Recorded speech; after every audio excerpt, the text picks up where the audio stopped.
Hi everyone, मेरा नाम है सोनू और आप देख रहे हैं डेटा विज स्कूल। आज के इस वीडियो ट्यूटोरियल में हम टैबलू में डोनट चार्ट बनाना सीखेंगे।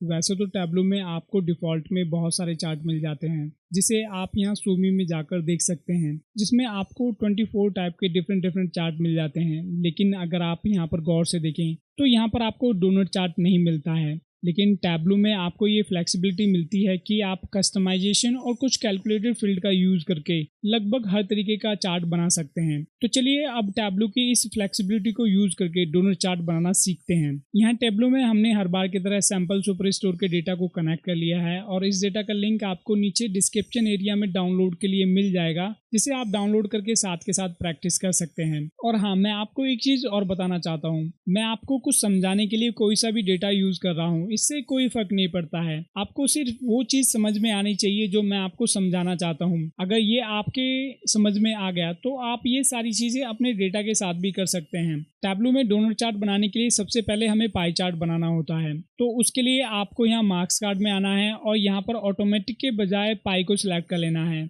इसके बाद आपको जिस डायमेंशन के साथ पाई चार्ट बनाना है उसको सिलेक्ट करना है और कलर में ड्रॉप कर देना है। तो जैसे कि हम रीजन के साथ पाई चार्ट बनाना चाहते हैं तो हमें रीजन को सिलेक्ट करना है और यहाँ कलर में ड्रॉप कर देना है। तो यहाँ पर आपके कैनवास में पाई चार्ट बनकर आ चुका है। इसके बाद आपको स्टैंडर्ड के बजाय एंटायर व्यू को सिलेक्ट कर लेना है। तो आपका पाई चार्ट आपकी कैनवास के बीचों बीच में आ जाता है। तो अभी यहाँ पर आप देखेंगे कि आपका जो पाई चार्ट है वो इवनली डिस्ट्रीब्यूटेड है। अगर आपको इसे अपनी सेल्स के अकॉर्डिंग डिस्ट्रीब्यूट करना है तो आपको सेल्स को उठाना है और यहाँ एंगल में ड्रॉप कर देना है, तब आपका पाई चार्ट आपकी सेल्स के अकॉर्डिंग डिस्ट्रीब्यूट हो जाएगा। अब डोनट चार्ट बनाने के लिए हमें एक कैलकुलेटेड फील्ड बनाना होता है। तो उसके लिए आपको यहाँ आना है और यहाँ इस ड्रॉप डाउन पर क्लिक करना है और यहाँ से क्रिएट कैलकुलेटेड फील्ड को सिलेक्ट कर लेना है। तो यहाँ पर आपके कैलकुलेटेड फील्ड की विंडो खुलकर आती है, जिसमें सबसे पहले आपको अपने कैलकुलेटेड फील्ड का नाम देना है। तो यहाँ पर हम इसका नाम मिन रख लेते हैं। इसके बाद यहाँ पर आपको कोई भी फॉर्मूला टाइप करने की जरूरत नहीं है, आपको सिर्फ 0 को टाइप करना है और ओके बटन पर क्लिक कर देना है। तो यहाँ पर आपका कैलकुलेटेड फील्ड बनकर आ जाता है।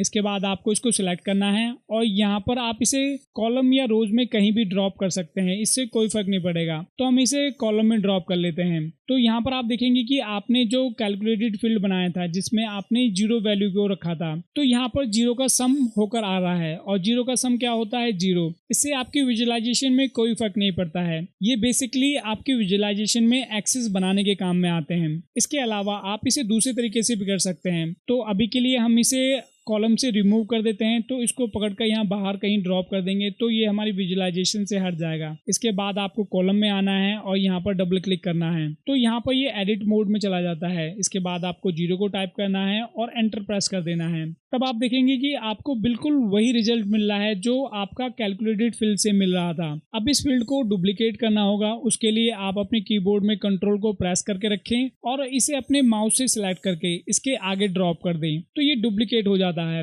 और यहाँ पर अपने कैनवास में देखेंगे कि अब आपके पास 2 पाई चार्ट हैं। इसके बाद आपको इस लास्ट वाले को सिलेक्ट करना है और इस पर राइट क्लिक करके यहाँ से डुअल एक्सेस को सिलेक्ट कर लेना है। तो आपके दोनों पाई चार्ट एक दूसरे के ऊपर आ जाते हैं। इसके बाद इसके साइज को थोड़ा सा इंक्रीज कर लेते हैं।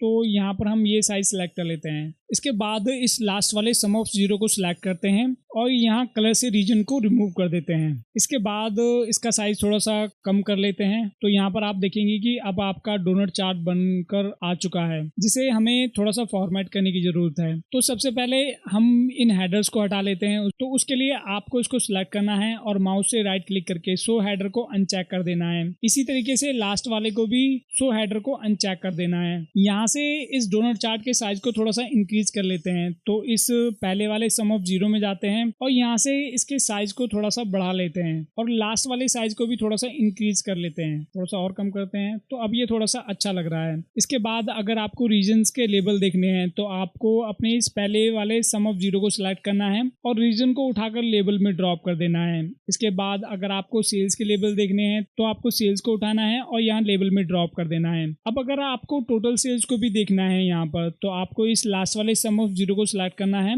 और सेल्स को उठाकर यहाँ लेबल में ड्रॉप कर देना है। तो अब आपका यहाँ पर टोटल सेल्स दिखा रहा है। अगर आपको ये देखना है कि वेस्ट में जितनी भी सेल्स हुई है वो इसका कितना परसेंटेज है तो उसके लिए आपको इस पहले वाले सम ऑफ जीरो में आना है और यहाँ से आपको इस टेक्स्ट को सिलेक्ट करना है और यहाँ इस ड्रॉप डाउन पर सिलेक्ट करना है और यहाँ से आपको क्विक टेबल कैलकुलेशन में जाना है। इसके बाद आपको परसेंट ऑफ टोटल को सिलेक्ट कर लेना है। तो अब आपका वेस्ट में जितनी भी सेल्स हुई है वो इस टोटल सेल्स का 31% है। इसके बाद अगर आपको यहाँ पर टोटल सेल्स भी देखनी है तो उसके लिए आपको दोबारा सेल्स को उठाना है और यहाँ लेबल्स में ड्रॉप कर देना है। तब आपका यहाँ पर वेस्ट में जितनी सेल्स हुई है वो दिखा रहा है। अब हमें इसे थोड़ा सा फॉर्मेट करने की जरूरत है। उसके लिए आपको यहाँ लेबल में क्लिक करना होगा और यहाँ 3 डॉट पर जाना है। तो यहाँ पर आपको लेबल एडिट करने की विंडो खुल कर आती है जिसमें यहाँ पर हम इस टोटल सेल्स को सिलेक्ट करेंगे और यहाँ इस परसेंट ऑफ टोटल के सामने पेस्ट कर देंगे। अब इस परसेंट ऑफ टोटल सेल्स को ब्रैकेट के अंदर रखते हैं। इसके बाद इस पूरे को सिलेक्ट करते हैं और यहाँ से आप अपने फॉन्ट और फॉन्ट का कलर चेंज कर लें तो आप अपनी मर्जी से कोई भी फॉन्ट सिलेक्ट कर सकते हैं। मैं ये वाला सिलेक्ट कर लेता हूँ। इसके बाद इसके फॉन्ट के साइज को थोड़ा सा बढ़ा लेते हैं और थोड़ा सा बोल्ड कर लेते हैं। इसके बाद अप्लाई बटन पर क्लिक करना है और अब ये देखने में थोड़ा सा सही लग रहा है। अब अगर आप डेसिमल के बाद की वैल्यू को नहीं देखना चाहते हैं तो उसके लिए आपको इस कैलकुलेटेड फील्ड को सिलेक्ट करना होगा। इस पर अपने माउस से राइट सेलेक्ट करना है और फॉर्मेट ऑप्शन में जाना है और यहाँ पर नंबर्स के बजाय परसेंटेज को सिलेक्ट कर लेना है। अब अगर आप डेसिमल वैल्यू को नहीं देखना चाहते हैं तो इसको 0 कर लें तो ये आपका फॉर्मेट हो जाएगा। अगर आपको इस टोटल सेल्स को भी फॉर्मेट करना है तो आप अपने लास्ट वाले सम ऑफ जीरो में जाएं और यहाँ लेबल्स पर क्लिक करें और यहाँ 3 डॉट पर जाएं। यहाँ से आप अपने फॉन्ट और फॉन्ट का कलर चेंज कर सकते हैं। तो यहाँ पर हम यू गॉथिक सेलेक्ट कर लेते हैं और इसका फॉन्ट का साइज 28 करके देखते हैं और इसको थोड़ा सा बोल्ड कर देते हैं। इसके बाद अप्लाई बटन पर क्लिक करना है तो आपका ये टोटल सेल्स भी फॉर्मेट होकर आ चुका है। इसके बाद अपनी वर्कशीट के कलर को थोड़ा सा चेंज कर लेते हैं। उसके लिए आपको अपने कैनवस में कहीं भी राइट क्लिक करना है और फॉर्मेट ऑप्शन में जाना है। इसके बाद आपको पेंट में जाना है और यहाँ से आप अपनी वर्कशीट का कलर चेंज कर सकते हैं। मेरे पास वर्कशीट के लिए कस्टम कलर है तो उसे मैंने यहाँ पर लिखा हुआ है जिसे मैं यहाँ इसको कॉपी कर लेता हूँ और यहाँ पर आकर इस पर सिलेक्ट करना है और मोर ऑप्शन में जाकर यहाँ पर अपने वर्कशीट का कलर पेस्ट कर देता हूँ और ओके बटन पर क्लिक करते हैं। तो यहाँ पर हमारी वर्कशीट का कलर भी चेंज हो चुका है। अब इस बीच वाले कलर को भी अपनी वर्कशीट के कलर के अकॉर्डिंग कर लेते हैं। तो उसके लिए आपको इस लास्ट वाले सम ऑफ जीरो में जाना है और यहाँ पर कलर को सिलेक्ट करना है। इसके बाद आपने जो भी कलर लास्ट यूज किया होता है वो आपका सबसे पहले आ जाता है तो आपको इसको सिलेक्ट कर लेना है। इसके बाद आपको यहाँ पर ये लाइन दिखाई दे रही होंगी जिसे हमें रिमूव करना है तो उसके लिए आपको यहाँ लाइन में आना है, जीरो लाइन को नन कर लेना है।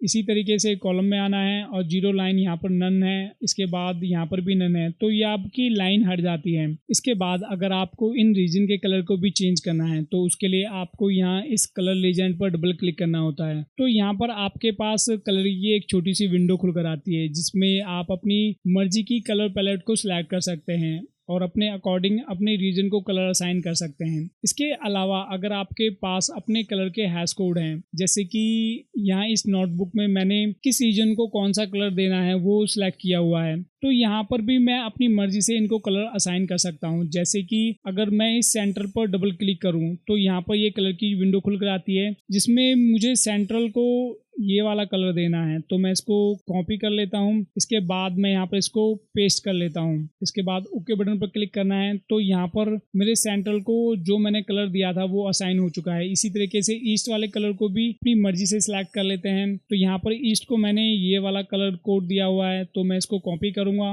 और यहाँ पर पेस्ट कर दूंगा। इसी तरीके से साउथ के कलर को भी चेंज कर लेते हैं और वेस्ट के कलर को भी चेंज कर लेते हैं। तो इस तरीके से आप अपनी मर्जी के कलर भी असाइन कर सकते हैं। अब इन रीजन्स को सेल्स के अकॉर्डिंग सॉर्ट करना है तो उसके लिए आपको यहाँ रीजन में आना है, इसको सिलेक्ट करना है और अपने माउस से इस पर राइट क्लिक करना है और सॉर्ट को सिलेक्ट कर लेना है। तो यहाँ पर आपके पास सॉर्ट करने के लिए एक छोटी सी विंडो खुलकर आती है जिसमें हमें इसे फील्ड के अकॉर्डिंग सॉर्ट करना है। तो आपको यहाँ इस ड्रॉप डाउन पर सिलेक्ट करना है और यहाँ से फील्ड को सिलेक्ट कर लेना है। इसके बाद इसको डिसेंडिंग ऑर्डर में सॉर्ट करना है और यहाँ से आप अपने फील्ड का नाम सेलेक्ट कर लें। तो हमारे फील्ड का नाम है सेल्स, तो सेल्स को सिलेक्ट कर लेते हैं। तो अब आपके ये रीजन सेल्स के अकॉर्डिंग सॉर्ट हो चुके हैं। तो ये सबसे बड़ी सेल्स है, उसके बाद उससे छोटी, इसके बाद इससे छोटी और सबसे लास्ट में सबसे छोटी सेल्स है।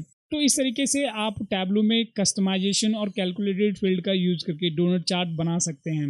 उम्मीद करता हूं कि आपको ये वीडियो समझ में आई होगी। अगर आपको वीडियो समझ में आई है तो वीडियो को लाइक करें और वीडियो को ऐसे लोगों के साथ शेयर करें जिसको इसकी ज़रूरत हो। इसके अलावा अगर आपके कुछ डाउट्स हैं तो कमेंट्स बॉक्स में जाकर कमेंट करें, आपके डाउट जरूर क्लियर किए जाएंगे। तो मिलते हैं नेक्स्ट वीडियो में, तब तक के लिए गुड बाय।